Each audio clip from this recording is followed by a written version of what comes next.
Richard. Richard in Arizona. You're on with Jenna and Matt. Hey there. Hi, Richard. Hi. Hi. Actually, I think my call ties in pretty well with what we were just talking about. Oh, that does not bode well. Well, I'm going to reverse my points. I was calling, I'm going to make an argument. I am an atheist, but I'm going to make the argument not that God does exist, but that he will exist. Okay. Okay. Would you get upset if I tried to short circuit this from the outset? Go right ahead. How do you make an argument for something that's going to happen in the future? Because wouldn't you have to rule out that everything will cease to exist through something unknown at any point? Well, we make the argument that climate change would happen in the future, right? Yes, but that's about what will happen based on the current trend. That doesn't mean that tomorrow the universe, like maybe there's an asteroid that's going to hit the Earth and demolish the Earth entirely before climate change destroys us. Nobody's saying X will happen. No, I'm not saying that X definitely will happen. I'm saying that it might happen. It's a possibility. Oh, so instead of having an argument that God will exist, you have an argument that God might exist at some point in the future? Exactly. Is it because we've gone from cockroaches to human beings, and you're arguing that trend will continue until something has godlike intelligence? Basically. Yeah, what's godlike intelligence? Well, I mean, I was going to define God as in the maximally, But how do you demonstrate?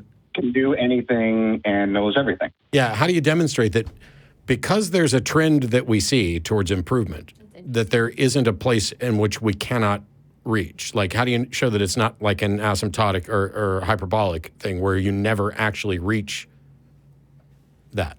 Sure. Well, okay, can I present the argument real quickly? It's just two premises. Okay. Okay, so premise one is that AI is a real thing, that we'll be able to reach a human level of AI.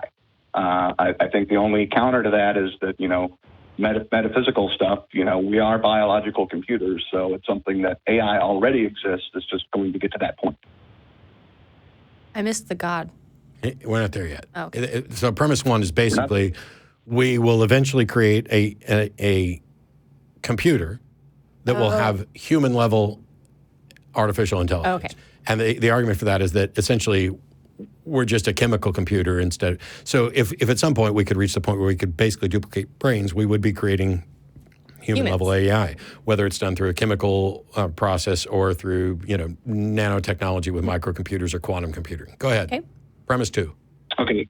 Premise two is that nanotechnology is also a real technology, that it's in its infancy, and, eventually we will be able to construct machines on a molecular scale. Sure. Okay, then the conclusion is that eventually the entire planet will be composed of networked intelligent matter. Okay, so first I'm going to beat you up for the fact that you have two premises that don't include the terms that are actually in the conclusion, so you have an invalid syllogism from the outset. Premise one is X, premise two is Y, and the conclusion is C. Your terms do not propagate through your argument, so it's an invalid structure. Second of all, premise one, we're going to use your invalid structure to show something. Premise one, we have successfully built vessels that can travel faster than the ones previously. So like once upon a time, we had planes that could fly at 100 miles an hour, and then we got some to 700 miles an hour, and then we were able to exceed and leave the atmosphere. Does that mean that we will ever be able to travel at or faster than the speed of light? No. Okay. And also this has a lot to do with exponential curves, which almost always level off.